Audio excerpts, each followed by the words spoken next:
Eu îți mulțumesc foarte mult pentru prezență. Sper că am reușit să le transmitem informații utile. Și eu îți mulțumesc. Și cu siguranță ne vom mai revedea în anumite podcasturi.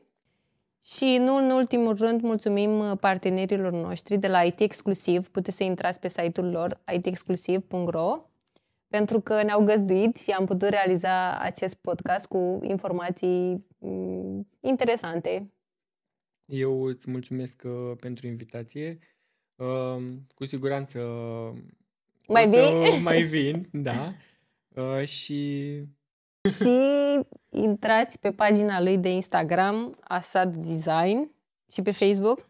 Și pe Facebook și pe pagina ta de Instagram, M Design. Da, și pe site-ul Emma Design Interior, unde ne veți găsi pe amândoi ca și parteneri, așa cum v-am spus.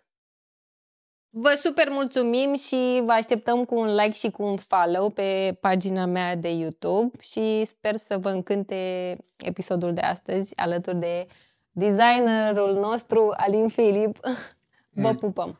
Vă pupăm și vă mulțumim pentru atenția acordată.